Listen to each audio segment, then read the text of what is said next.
The warning sirens screamed through the metal halls of Kepler Station as another wave of enemy ships moved closer. Commander Jake Morrison stood on the command deck, watching the screens that showed more bad news with each passing second. The alien ships looked like giant insects made of metal and flesh, and there were so many of them that they blocked out the stars. "Sir, the shields are down to 30%, said Lieutenant Amy Carter from her station. Her voice stayed calm, but Jake could see the worry in her eyes. They had been fighting for 3 days straight, and everyone was getting tired. Jake looked at the main screen where the enemy fleet spread out like a dark cloud. The Hive, as they called them, had already destroyed 12 human colonies. Kepler Station was supposed to be safe, far out on the edge of human space, but the bugs had found them anyway. "How many evacuation ships are still in the docks?" Jake asked.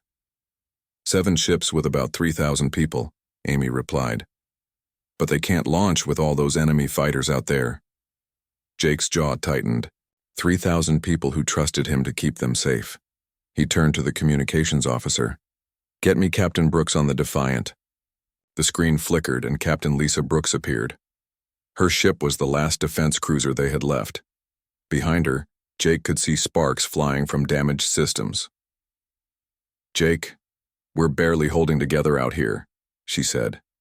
"These bugs just keep coming." "Lisa, we need you to clear a path for the evacuation ships," Jake said. Lisa was quiet for a moment. They both knew what he was really asking. The Defiant was damaged and outnumbered 50 to 1. "Understood, Commander.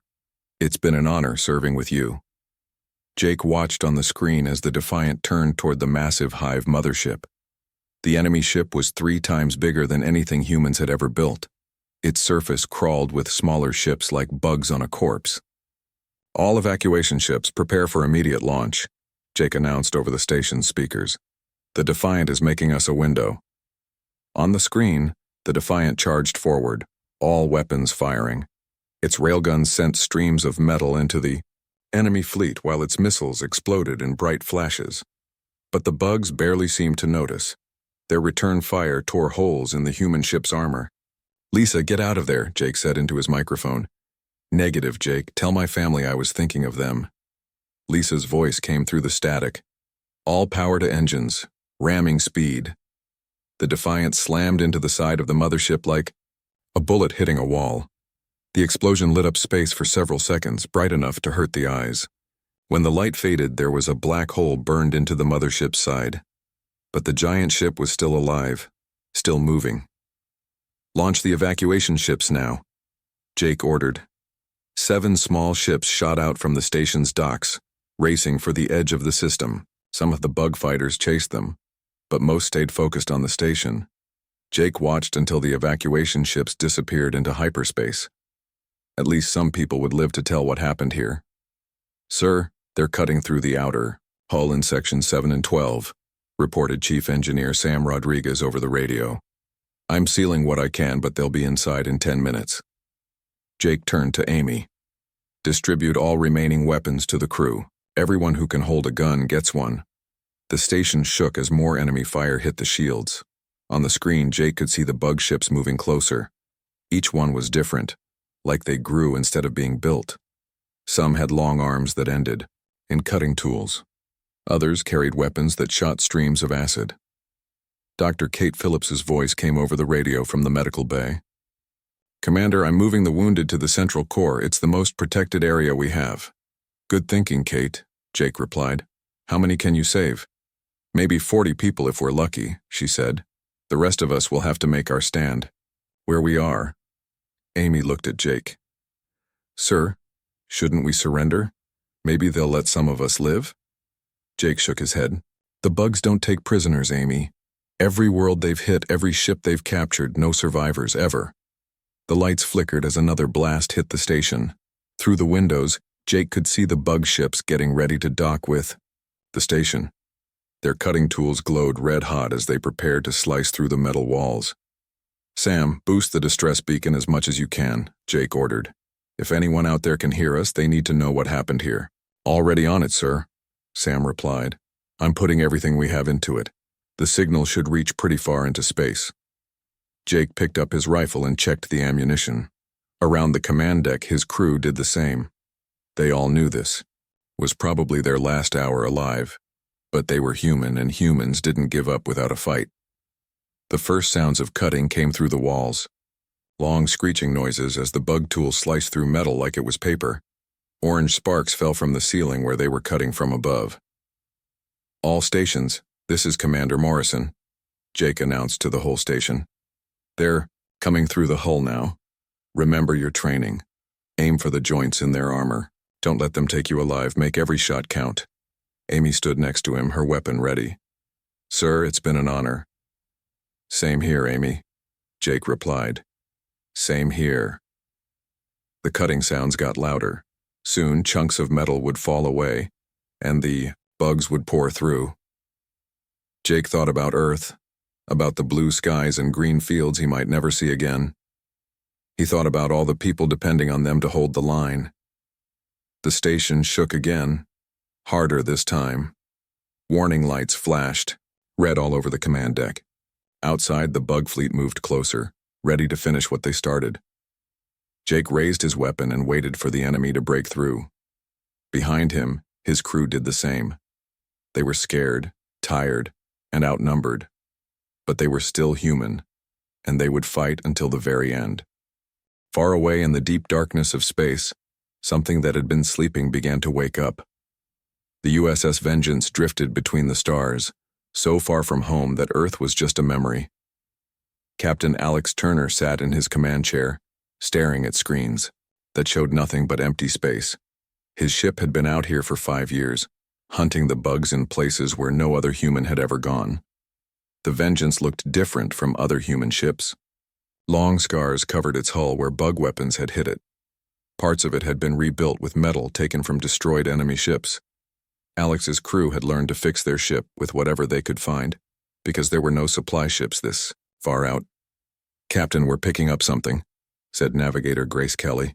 She was young when they left human space, but 5 years of war had made her hard and careful. "It's a distress signal from Kepler Station." Alex sat up straighter. Kepler Station was deep in human space, thousands of light years from where they were now. "How old is the signal?" Grace checked her instruments. "About 3 hours, sir, but at this distance it would have taken the signal 2 weeks to reach us." "Put it on speakers," Alex ordered. The voice of Commander Morrison filled the bridge, full of static and fear. "This is Kepler Station to any human ships in range. We are under attack by a massive hive fleet. Our defenses are failing. If anyone can hear this, avenge us. Don't let humanity forget what happened here." The bridge went quiet. Everyone on the crew knew what this meant. If the bugs had reached Kepler Station, they were attacking the heart of human space. There might not be much left to go home to. "Sir," said Chief Science Officer Dr. Ben Clark, "if we use normal engines, it will take us 8 months to reach Kepler Station." Alex closed his eyes. 8 months meant everyone there would be long dead. But there was another way. Something they had been ordered never to use except in the worst emergency. "Ben, what's the status on the quantum drive?" Ben looked uncomfortable. "Sir, we've never tested it at this distance. The calculations show we might not survive the jump. The quantum drive was humanity's most dangerous secret. It could tear holes in space itself, letting ships travel impossible distances in seconds. But the first test runs had made entire ships disappear. The technology was too dangerous for regular use. How bad might not survive? Alex asked. 50-50 chance, sir, Ben replied. Maybe worse. And if we do survive, we don't know what the drive will do to us or the ship. Alex looked around at his crew. They had been through hell together, fighting bugs in the deep dark where no one would ever know their names. They deserved better than a suicide mission. But they also deserved to go home. Grace, set course for Kepler Station. Alex ordered. Ben, start charging the quantum drive. Communications Officer Lieutenant Carol Adams looked up from her station. Sir, I'm trying to establish real-time contact with Kepler Station, but the signal is too weak at this distance. Keep trying, Alex said. If they're still alive, they need to know help is coming. Down in the engine room, Chief Engineer Rick Stone worked on the quantum drive. The machine looked like a metal ball surrounded by spinning rings of energy. It hummed with a sound that made people feel sick if they listened too long. Rick had built most of it himself, using pieces of bug technology they had captured. "Captain, the quantum drive is almost ready," Rick reported over the radio. "But sir, someone needs to stay down here during the jump to keep it stable. If the power fluctuates even a little, we'll be scattered across half the galaxy." Alex knew what Rick was really saying. Someone had to stay with the drive during the jump, and that person probably wouldn't survive. The energy levels were too high for human bodies to handle. "I'll do it, sir," Rick continued. "I know this machine better than anyone." "Rick, you have a family back on New Texas," Alex said. "So does everyone on Kepler Station, sir," Rick replied. "Besides, I built this thing. If anyone can keep it running, it's me." Meanwhile, Carol had managed to boost their communications enough to hear pieces of what was happening at Kepler Station. Through the static, they heard the sounds of fighting, weapons firing, and people shouting orders. "Sir, they're still alive," Carol reported. "But it sounds bad. Really bad." On the main screen, Alex watched the quantum drive power up. The space around their ship began to bend and twist as the machine reached full power. Strange lights flickered outside the windows, colors that hurt to look at. "All crew prepare for quantum jump," Alex announced over the ship's speakers. "Secure all stations and brace for impact." The crew strapped themselves into their chairs. They had done this once before, a short jump that had lasted only a few seconds. But this jump would be hundreds of times longer, across distances that normal ships couldn't cross in a lifetime. "Rick, you don't have to do this," Alex said into his microphone. "Yes, I do, sir," Rick replied from the engine room. "Tell my family I was thinking of them." Alex had heard those same words from Captain Brooks at Kepler Station. Too many good people were dying today. "Rick, it's been an honor serving with you." "Same here, Captain. Starting quantum jump in 10 seconds. Alex gripped his chair as the countdown began. Outside the windows, space started to break apart like glass. Reality itself was tearing open to let them through. Quantum jump in 3, 2, 1. The universe exploded around them. The ship twisted and stretched as it fell through the hole in space. Everyone on the bridge screamed as their bodies felt like they were being pulled in different directions at once. The lights went out, then came back on in colors that didn't exist. And through it all, they could hear something else. A sound like screaming, but not from any human throat. It was the sound of space itself crying out as they tore through. Then everything went black. Alex woke up floating in his command chair. Around him, the bridge of the Vengeance looked wrong. The walls seemed to move like they were breathing, and the metal had a strange blue glow. Some of his crew were still unconscious, while others stared at their hands like they had never seen them before. "Report," Alex said, his voice sounding strange even to himself. Grace Kelly looked at her navigation screens, but the numbers kept changing. "Sir, I don't know where we are. The stars don't match any chart I have. It's like we're between spaces." Dr. Ben Clark checked his instruments with shaking hands. "Captain, the quantum jump worked, but not the way we expected. We're in some kind of space tunnel. Time is moving differently here. We could travel for years or seconds, and it would be the same thing." Alex tried to stand up, but his legs felt like water. The quantum energy was still flowing through the ship, changing everything it touched. "What about Rick?" There was no answer from the engine room. Alex tried his radio again. "Rick, come in." "I'm here, sir." Rick's voice came back, but it sounded far away and echoing. "The drive is stable, but something's happened to me. I can see through the walls now. I think I'm becoming part of the ship." Alex felt cold fear run through him. The quantum drive was changing them all, turning them into something that wasn't quite human anymore. But they were still moving toward Kepler Station, still racing to save people who might already be dead. "Carol, can you reach Kepler Station from here?" Alex asked. Lieutenant Carol Adams worked at her station, but her fingers passed through some of the controls like they were made of light. "I'm trying, sir. The signal is getting stronger. I think we're getting closer." Suddenly, voices filled the bridge. They could hear Commander Morrison giving orders, the sound of weapons firing and people screaming. The battle for Kepler Station was still going on. "This is Commander Morrison to any human ships. came the voice through the static. "We're down to the core sections. The bugs are everywhere. If anyone can hear this, don't come here. Save yourselves." Alex grabbed the microphone. "Kepler Station, this is Captain Turner of the USS Vengeance. We're coming to help." There was a long pause. Then Morrison's voice came back, full of surprise and hope. "Vengeance? You were lost 5 years ago. How are you here?" "It's a long story," Alex replied. "Hold on a little longer. We're almost there." But Ben was looking at his screens with growing worry. "Captain, the quantum tunnel is becoming unstable. We need to exit soon or we might never get out." "How much longer to Kepler Station?" Alex asked. "At our current speed, maybe an hour," Grace replied. "But the tunnel won't last that long." Alex looked around at his changed crew. Grace's skin had a metallic shine to it now. Carol could reach into the control panels with her bare hands. Ben's eyes glowed with the same blue light as the walls. They were becoming something new, something that could survive in the space between spaces. "Rick, can you give us more speed?" Alex asked. "I can try, sir." Rick's voice echoed from everywhere, at once. "But I'll have to merge completely with the quantum drive. Once I do that, there's no going back." Alex closed his eyes. He was asking his friend to give up his humanity to save strangers. But those strangers were human too, and they deserved to live. "Do it," Alex ordered. The ship lurched forward as Rick became one with the quantum drive. The speed was incredible, now faster than anything humans had ever achieved. But Alex could feel Rick slipping away, becoming part of the machine. "Rick, are you still there?" Alex called out. "I'm here, Captain," came the reply, but the voice was different now. It sounded like it came from the ship itself.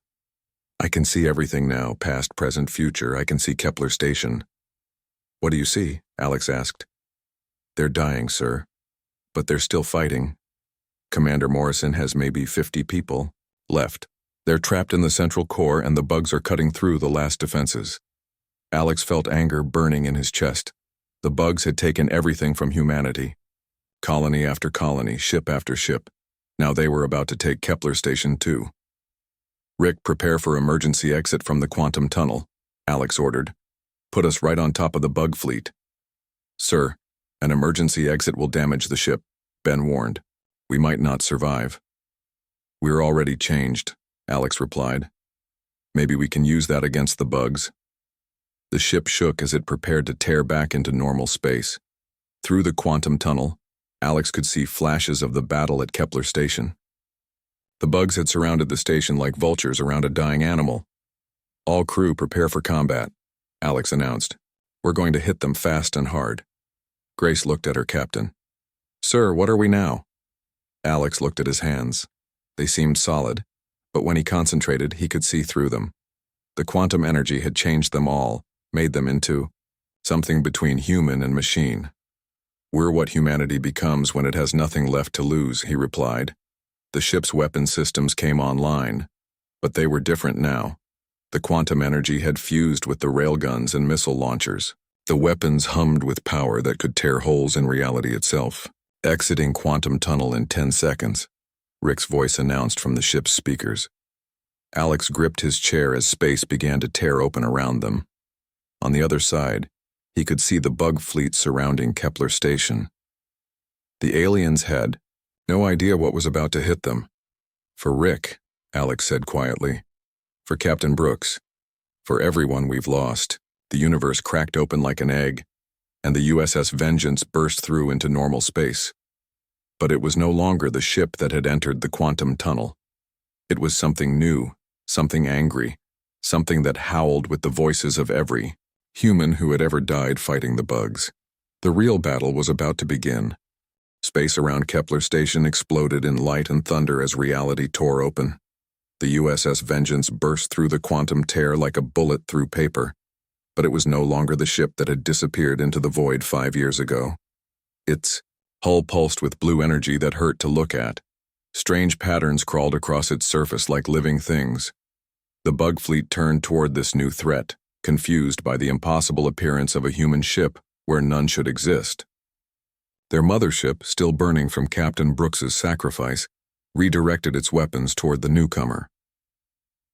On Kepler Station, Commander Jake Morrison watched through the cracked windows of the command center. His clothes were torn and bloody from the fighting. Only 30 of his people were still alive, trapped in the central core while bugs cut through the last barriers. "Amy, are you seeing this?" Jake asked his tactical officer. Lieutenant Amy Carter stared at the screen. "Sir, that's the Vengeance, but it looks different, wrong somehow." The Vengeance opened fire, and the space between it and the bug fleet lit up like a star being born. But these were not normal human weapons. The railgun rounds tore through bug ships like they were made of paper, each shot creating explosions that spread from ship to ship. The missiles moved in impossible patterns, bending around obstacles and striking targets that should have been protected. Inside the Vengeance, Captain Alex Turner felt the ship respond to his thoughts. The quantum energy had connected him to every system, every weapon. When he wanted to fire, the guns fired. When he wanted to turn, the ship turned. "Grace, target the smaller ships first," Alex ordered. "Clear the fighters away from the station." Navigator Grace Kelly's hands moved over controls that now glowed with the same blue light as her skin. "Targeting systems are responding perfectly, sir. It's like the ship knows what we want before we ask." The bug fighters swarmed toward the Vengeance, but the human ship moved through them like a shark through minnows. Its point defense systems had evolved during the quantum jump, shooting streams of energy that could track and destroy multiple targets at once. Dr. Ben Clark monitored the ship's systems, amazed by what he saw. "Captain, the quantum energy is making our weapons more powerful with each shot. The ship is learning, adapting to the enemy." On Kepler Station, the bugs stopped their assault and turned toward the new threat. Commander Morrison used the break to rally his remaining defenders. "All stations, this is Morrison," he announced over the radio. "The cavalry has arrived. Prepare to assist the Vengeance however we can." Dr. Kate Phillips had been treating wounded in the medical center when the station shook from a different kind of explosion. "Commander, something strange is happening. The bug creatures near the hull are getting sick. Some of them are actually dying." Jake looked at the readings from the station's sensors. The energy coming from the Vengeance is hurting them somehow.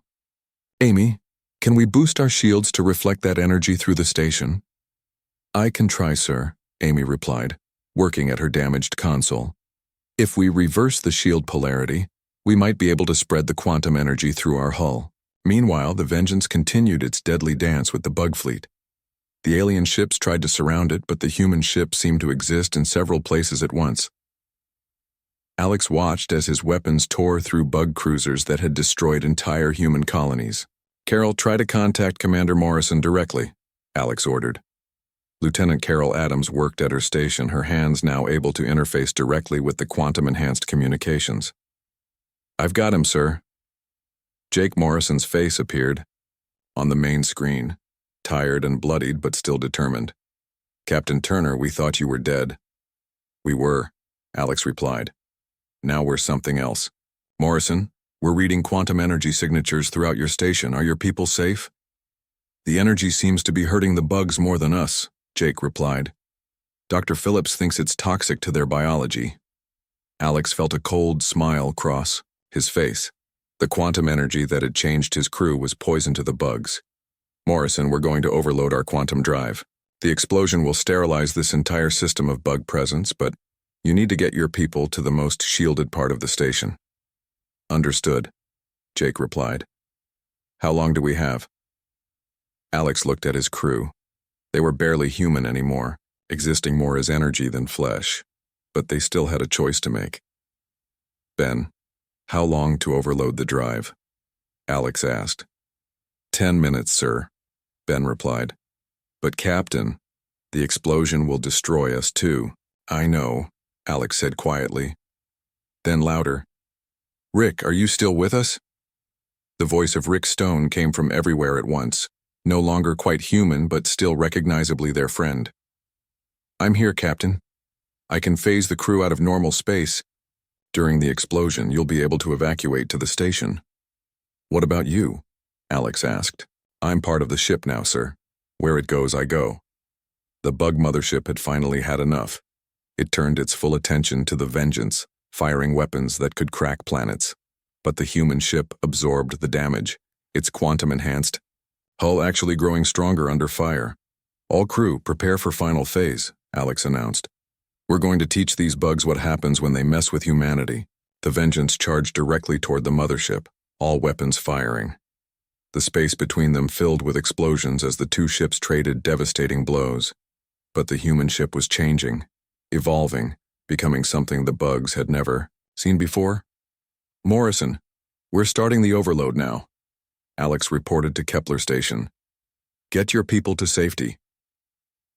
On the station, Jake gathered his survivors in the most protected chamber they could find.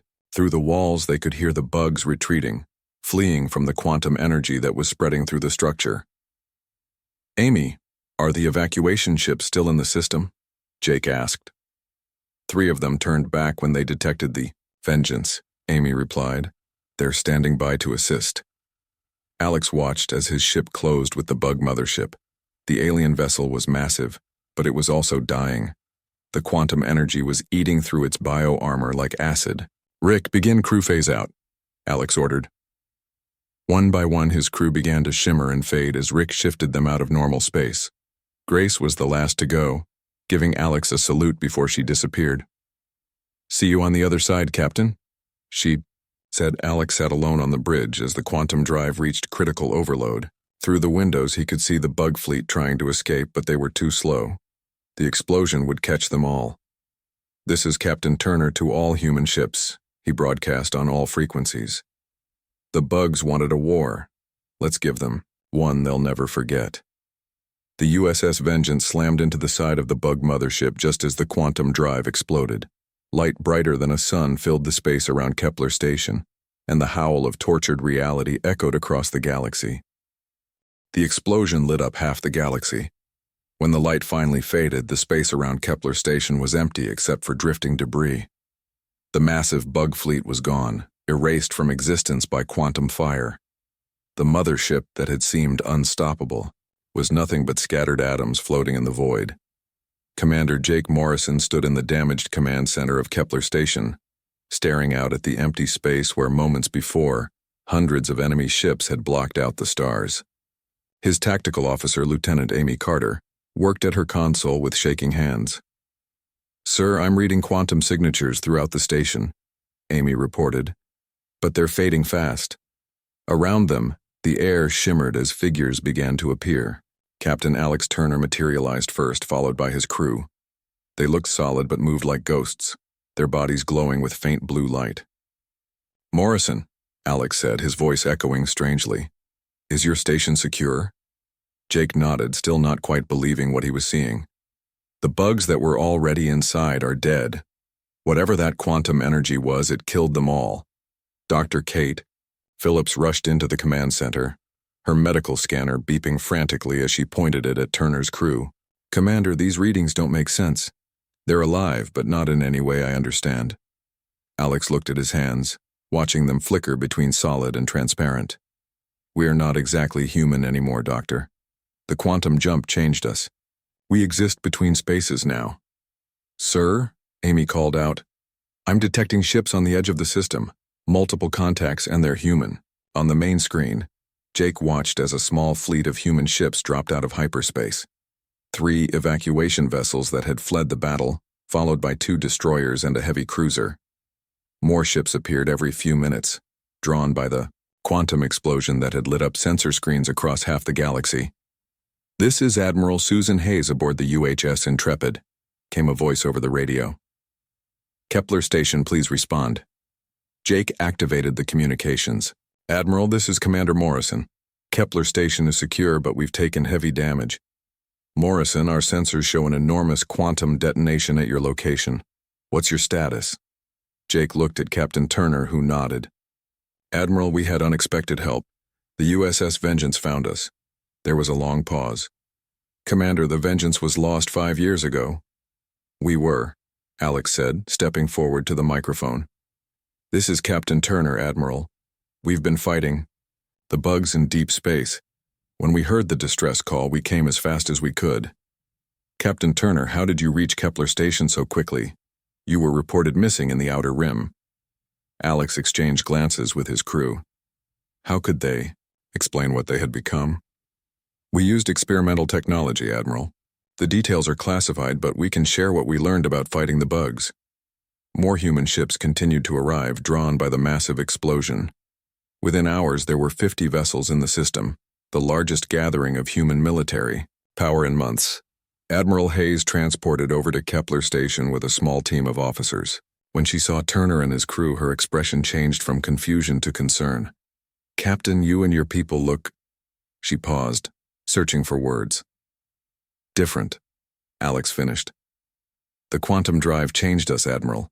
We're not entirely human anymore, but we're still on humanity's side." Dr. Ben Clark stepped forward, his eyes still glowing with quantum energy. "Admiral, we've learned something important. The quantum energy is toxic to the bug biology. If we can replicate the effect, we might have a weapon that can turn the tide of this war." Admiral Hayes looked around at the faces of Turner's crew. They were heroes, but they had paid a terrible price for their victory. "What do you need from us, Captain?" "Time to study what happened here," Alex replied, "and ships to carry the fight back to the bugs. They think they can wipe out humanity without consequences. It's time to show them they're wrong." Chief Engineer Sam Rodriguez from Kepler Station approached the group. "Captain Turner, I've been analyzing the quantum residue in our systems. I think I can build a device that produces similar effects, but on a smaller scale." Alex nodded. "Do it. But be careful. Sam, this technology is dangerous. It changes everything it touches." Over the following days, more human ships arrived at Kepler Station.